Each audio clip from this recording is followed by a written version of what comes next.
나는 사람들이 흔히 말하는 영감이 강한 사람이다. 그래서 몸이나 정신이 피곤해질 때마다 한 번씩 귀신을 보게 됐는데 자주 나타나는 것은 아니었기에 나름 평범하게 살아왔었다. 하지만 대학을 졸업하고 간호사가 된 후부터는 생사가 오가는 병원이라는 공간에 매일 있어서 그런지 하루에도 수십 번씩 귀신이 보이곤 했다. 때문에 나는 점점 지쳐가기 시작했고 직업을 바꿔야 하나 고민을 하며 근무를 하던 어느 날, 그날도 어김없이 복도 끝에 서 있는 귀신이 보였고 나는 일부러 못 본 척하기 위해 고개를 숙여 지나가려는데, 림쌤! 혹시 귀신이 보이세요? 어느 간호사 한 명이 나를 보며 귀신이 보이냐 묻는 것이었다. 네? 어떻게 하셨어요? 저 복도 끝에 검은 남자 아이를 본 거죠? 저 애가 나오면 꼭 이 병원에서 누군가 돌아가시더라고요. 그게 무슨...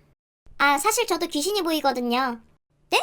나는 귀신을 볼 수 있다는 간호사의 말에 처음엔 놀랐지만 이내 반가워지기 시작했다. 나처럼 영감이 강한 사람을 만난 건 처음이라서 동질감까지 느껴졌다. 정말요? 네. 어휴, 이 병원에 귀신이 이렇게 많을 줄 알았으면 지원도 안 했을 거예요. 전에 있던 병원은 작아서 그런지 귀신 볼 일은 적었거든요. 여기가 귀신이 많은 편이었구나. 저는 이곳이 첫 병원이라서 몰랐어요. 우리는 이런저런 얘기를 나누며 가까워졌고 며칠 후에는 병원 내에서 가장 친한 사이가 되었다. 임쌤! 어디 가요? 백쌤, 저 A병동 내부 순찰하러 가려고요. 저도 지금 거기 가고 있는데 같이 가요. 네, 같이 가주시면 저야 좋죠. 무서웠는데 잘됐다. 그렇게 나는 친해진 백쌤과 함께 A병동을 순찰하러 가기 위해 엘리베이터를 탔는데 5층 버튼이 눌리질 않는 것이었다. 엘리베이터가 고장났나? 왜 버튼이 안 눌리지? 그러더니 갑자기 지하 2층 버튼에 불이 켜지며 엘리베이터가 내려가기 시작했다. 이게 왜 이러죠? 엘리베이터 고장난 거 아니에요? 그러게요. 오작동하는 거 보니 엘리베이터에 문제 있는 것 같은데. 아니면 이거 혹시 귀신들이 장난치는 거 아니에요? 가만, 지하 2층은 영안실인데 어떡하죠? 자동으로 움직이는 엘리베이터 때문에 백쌤과 나는 당황했으나 엘리베이터는 계속해서 내려갔고 지하 2층에 도착한 뒤 문이 열렸다. 그러나 겁에 질린 우리는 엘리베이터에서 내리지도 못한 채 벌벌 떨고 있는데 갑자기 남자아이 귀신이 영안실로 쓱 들어가는 것이 보였다. 저 녀석이 장난친 건가? 너 이리 와봐! 백쌤, 그러지 말아요. 웃고 있는 귀신은 위험하다고 했어요. 그래도 여기서 가만히 있을 순 없죠. 나의 만류에도 백쌤은 남자아이 귀신이 들어간 영안실로 따라 들어갔고 혼자 있기 무서웠던 나는 어쩔 수 없이 백쌤을 따라 영안실로 들어섰다. 이 녀석이 어디로 숨었지? 하지만 남자아이 귀신은 어디로 숨었는지 영안실 안에서 보이질 않았고 동시에 영안실 문까지 닫히고 말았다.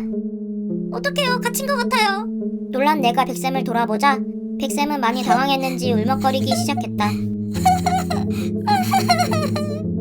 백쌤 괜찮아요. 진정하세요. 제가 수간호사님한테 연락드려볼게요. 나는 애써 당황하지 않은 척하며 핸드폰을 꺼내 수간호사한테 전화를 걸었고 곧 수간호사의 목소리가 들렸다. 림쌤? 수간호사님, 지금 백쌤이랑 제가 A병동 영안실에 갇힌 것 같아서요. 아무래도 문이 고장난 것 같은데 죄송하지만 잠시 와주실 수 있으세요? 네? 그게 무슨 소리예요? 내 말에 수간호사는 황당하단 목소리로 대묻더니 이내 어이없단 듯이 답했다. 림쌤, 우리 병원에 백시성을 가진 간호사는 안 계시는데요. 네? 백림님 선생님... 그리고 난 그제서야 깨달았다. 내가 첫 출근 후 간호사들에게 처음 인사를 했을 때 백쌤은 없었던 것을. 그리고 이왕 전화하셨으니 말하는 건데요. 그렇게 매일 혼자 다니면서 혼잣말 하고 그러면 다른 쌤들이랑 못 친해져요. 동료들과 친해지는 것도 사회생활인데 그렇게 혼자만 생활하면 뒤에서 말 나온다고요. 림쌤, 듣고 있어요? 여보세요? 여보세요? 뒤이어 핸드폰에서 수간호사 목소리가 계속 들렸지만 난 집중할 수 없었다. 내 바로 뒤에서 나는 웃음소리 때문에.